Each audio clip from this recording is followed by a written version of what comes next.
Sholatan. Sholatu rojulin fi baitihi sholatan, yang artinya sholatnya seorang lelaki di rumahnya yaitu pahalanya hanya satu sholatan. Terus wa sholatu rojulin fil masjidi bil jamaati khamsi wa isrina 25 dan 25 derajat atau gimana mohon penjelasannya? Mau tanya Ustadz tentang sholat sunnah, khususnya mengenai sholat sunnah hari raya Idul Fitri atau Idul Adha. Pertanyaan saya, bolehkah melaksanakan sholat sunnah tersebut dilakukan sendiri? Yang kedua, apabila untuk melaksanakan sholat sunnah Idul Fitri atau Idul Adha kita ketinggalan imam atau masbuk, itu hukumnya mengikuti imam yang sudah salam atau menyempurnakan sholat tersebut. Itu pertanyaan saya ya. Cukup sekian. Assalamualaikum warahmatullahi wabarakatuh.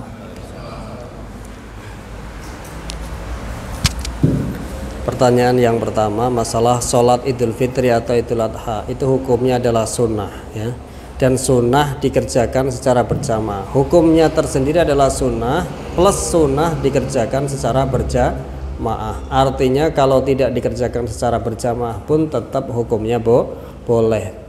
Contoh, dalam keadaan tertentu habis pulang mudik, nyampe rumah jam 8, jam 9, sholatnya udah habis di masjid, apakah kita terus nggak sholat? Tetap sholat sendiri ya. Kalau sholat sendiri bagaimana Pak Ustadz? Khutbah khutbah sendiri, siapa dengerin? Sholat toh ya. Sama seperti kalian ada sholat gerhana, kalau sholat di masjid ya nanti ada khutbah dan lain-lain. Tapi kalau sholat sendiri di rumah, ya sholat aja, gitu ya. Sholat 2 rakaat, niatnya apa? Sholat gerhana matahari atau gerhana rembulan. Kalau ini sholat niatnya sholat sunatan l'idil fitri atau l'idil adha, itu ya.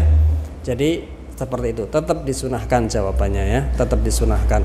Kemudian bacaannya itu kalau sholatnya berjamaah setelah Al-Fatihah, yang disunahkan oleh baginda Nabi diantaranya adalah surat yang pertama Sabbihisma rabbikal a'la, yang kedua surat Hal ataka hadithul ghasyiyah. Itu diantara sunnahnya, jangan dibalik ya. Sunnahnya yang pertama apa? Sabbihisma rabbikal a'la, yang kedua Hal ataka hadithul ghasyiyah. Itu sunnahnya dari baginda Nabi Shallallahu Alaihi Wasallam. Dan boleh juga dikerjakan tidak berjamaah karena itu apa namanya, sholatnya sunnah, berjamaahnya juga sunnah, artinya tidak wajib dikerjakan berjamaah. Seperti sholat duha, sholatnya sunnah dan tidak disunahkan berjamaah. Tapi kalaupun dia melaksanakan sholat duha dengan berjamaah boleh nggak? Boleh. Bukannya nggak boleh, boleh ya. Ya, tapi sebenarnya dia masuk kategori sholat sunnah yang tidak disunahkan berjamaah. Itu pun kalau mau dikerjakan secara berjamaah tetap boleh. Karena apa? Katakanlah niatnya ini jamaah ini kebanyakan orang sibuk atau orang pasar atau orang awam. Kalau tidak tak kompakkan ini di masjid pas ba'dal ngaji malah nggak sempat dia. Nah, wis jamaah B 2 rakaat. Nah, itu bisa. Begitu juga sholat Id bagi orang yang mungkin baru mudik, nyampe rumah udah selesai sholat di masjid. Nah, daripada tidak sholat sama sekali, tetap sholat entah sama istri, entah sendiri ya, niatnya sama. Pertanyaan yang kedua. Ya, pertanyaan yang kedua, bagi yang makmum masbuk di dalam sholat Idul Fitri atau Idul Adha, kan itu yang pertama takbirnya 7 selain takbiratul ihram. Yang kedua selain takbiratul ihram. Yang rakaat kedua takbirnya 5 selain takbiratul intikal, takbir pindah dari sujud. Kalau ada makmum masbuk, takbir imam sudah membaca surat, apakah dia takbir 7 kali? Tidak. Cukup takbiratul ihram Allahu Akbar, langsung ikut posisi di mana imam berada. Imam sedang dalam surat, langsung berarti ngikut dalam posisi itu, sudah tidak takbir lagi. Imam sudah mau ruku, langsung ngikut posisi ruku. Imam dalam sujud, langsung ngikut posisi sujud. Nah, nanti nambah kalau memang telat 1 rakaat. Atau begini, biasanya nih yang bikin orang bingung ya, imam sudah takbir 3 kali, baru kita takbir Allahu Akbar, berarti tinggal 4 ini. Kalau kita ngikut imam, berarti takbir yang kita ikut bareng imam tinggal cuma 4 takbir. Ada 3 takbir yang tidak kita ikut. Apakah kita nambah? Begitu imam selesai Allahu Akbar, subhanallah alhamdulillah wa la ilaha illallah, Allahu Akbar, selesai imam 7 kali, kita baru 4 kali karena masbuk, karena telat. Nambah enggak? Enggak usah nambah, karena takbirnya sunnah. Berbeda sholat jenazah. Sholat jenazah itu rokaatnya ya 1 takbir itu, nggak ada ruku, nggak ada sujudnya kan. 1 takbir itu sama 1 rokaatnya, seolah-olah menepati 1 rokaat. 2 takbir menepati 2, seolah-olah seperti itu. Maka kalau jenengan telat sudah di takbir yang ketiga, nah jenengan tidak salam langsung, tapi nambah sampai 4 takbir.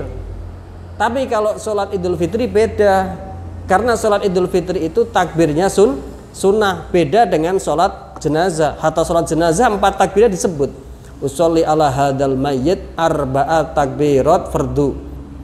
Saya sholat atas mayit ini 4 takbir, ya kan? Disebut kalau sholat jenazah. Tapi kalau sholat Idul Fitri kan lain.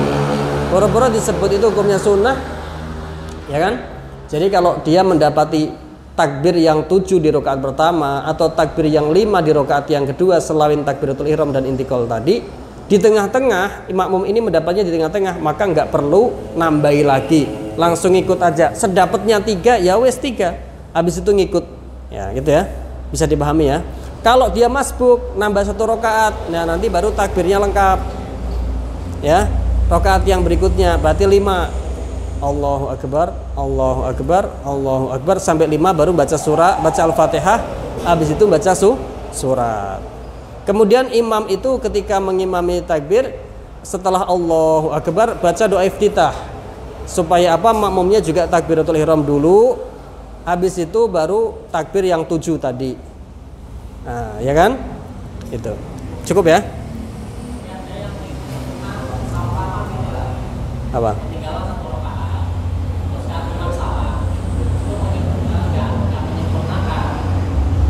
Ngikut salam. Ya enggak sah. Ya sholat itu rakaat, itu 1 rakaat dong. Iya, nambah lagi 1 rakaat. Kan itu masbuknya sudah benar-benar berarti sudah ketinggalan 1 rakaat. Beda dengan cuma ketinggalan takbir. Kalau ketinggalan takbir kan takbirnya sunnah. Tapi kalau ketinggalan 1 rakaat kan rakaatnya rukun walaupun sholat sunnah, ya kan? Beda ya. Ya.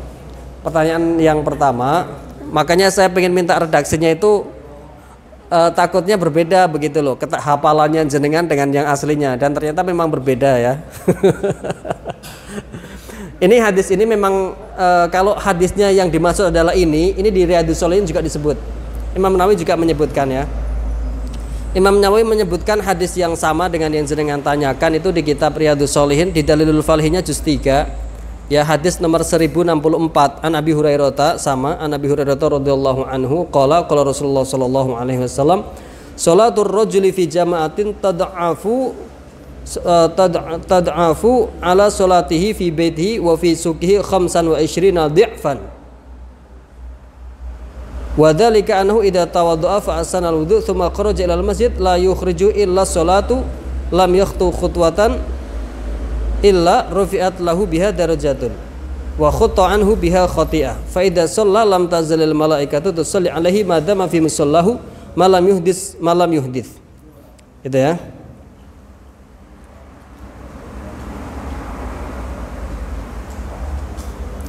Kalau di Allahumma sholli alaihi Allahumma arhamhu wa la yazalu fi sholatin man tadaras sholata. Ini hadis ini sama ya, muttafaqun alaih.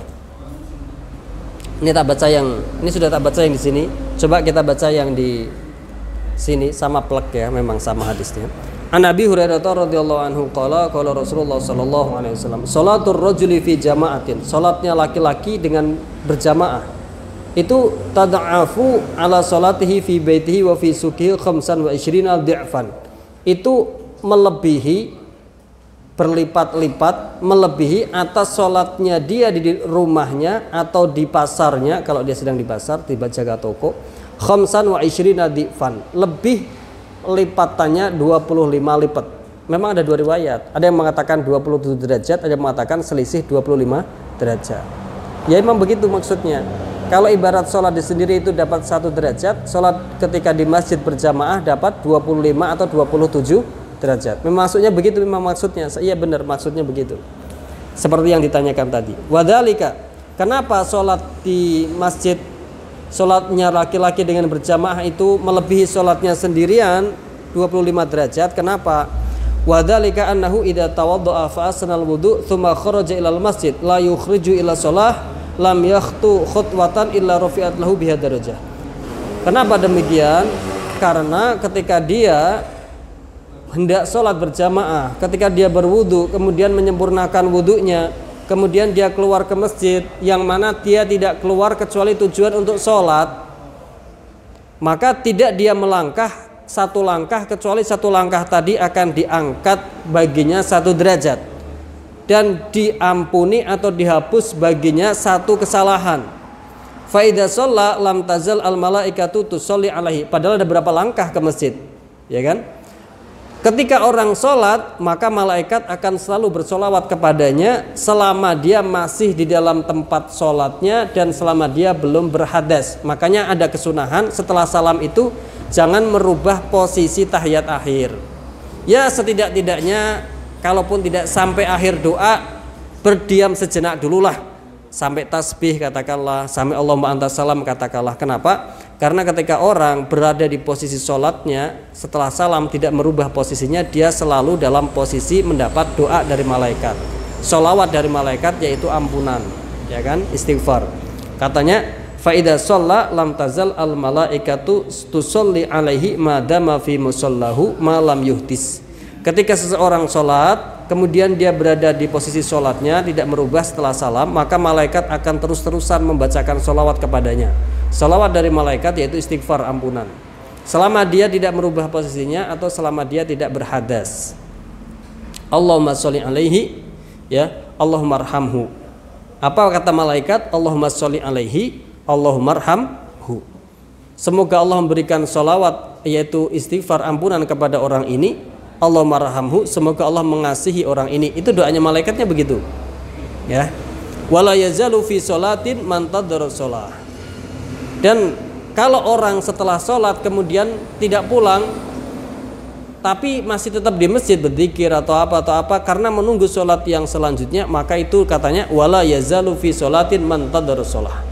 Maka dia dihitung masih dalam posisi ganjarannya sholat selagi dia duduk di situ untuk menunggu sholat yang berikutnya, gitu ya. Itu hadisnya begitu. Muttafaqun alaih. Kalau imam setelah salam maka dia merubah posisi. Sunahnya ada 2. Sunah yang pertama dia berdiri pindah posisi. Katakanlah pengimamannya di sini, pindah posisi ke sini. Yang tadinya menghadap kiblat, menghadap ke jamaah. Itu kesunahan yang pertama. Kesunahan yang kedua, dia tidak pindah posisi tapi memindah hadapannya. Tadinya menghadap kiblat, menghadapnya jadi sebelah kanannya makmum, sebelah kirinya jadi kiblat, madhab ke utara. Itu sunnah juga bagi imam, gitu ya. Ya mau duduknya sila atau tetap seperti posisi tahiyat akhir silahkan aja. Tapi guru-guru saya sebagian ada yang mengamalkan walaupun madhab ke utara tetap posisinya seperti duduk tahiyat akhir, tidak merubahnya. Nah, tapi kalau di kebanyakan fikih, kitab fikih itu menerangkan ya yang penting jamaah itu ada di posisi kanannya, kiblat ada di posisi kirinya. Kecuali ketika imam tersebut imamnya masjid raudhahnya Nabi, baginda Nabi sallallahu alaihi wasallam. Karena kalau di imamnya di masjidnya raudhah posisinya dibalik. Sunahnya kalau tidak di masjid raudhah, tidak di masjidnya raudhahnya Nabi sallallahu alaihi wasallam Madinah, sunahnya kan madhab ke utara. akhirnya jamaah ada di sebelah. Sebenarnya bahasanya bukan madhab ke utara, ini kan buat gampangin sahabat audien aja kan. Sebenarnya dalam bahasa fikihnya makmum itu ada di jihah kanannya, kiblat ada di jihah kirinya, tapi itu bahasa fikihnya. Tapi tak gampangin aja madhab ke utara lah, gitu ya. Ini kalau tidak di masjidnya Nabi. Kalau di masjidnya Nabi dibalik. Kenapa? Karena kalau seperti itu berarti dia membelakangi baginda Nabi SAW. Karena kan kubahnya baginda Nabi di sebelah sana kan, ya kan? Katakanlah pengimaman situ, kubahnya baginda Nabi sini. Jadi kalau dia madhab ke sana, berarti membelakangi baginda Nabi. Nah itu dibalik. Akhirnya dia ini madhab ke selatan. Sebelah kirinya yang ke jamaah, sebelah kanannya yang kiblat. Itu pengecualian ya. Kalau di masjidnya baginda Nabi SAW. Gimana, cukup ya? Boleh ya. Sholat duha berjamaah itu hukumnya boleh. Ya. Ya. Ya.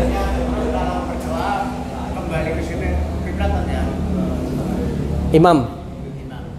Ya kalau imam sih sunahnya tetap posisi seperti itu sampai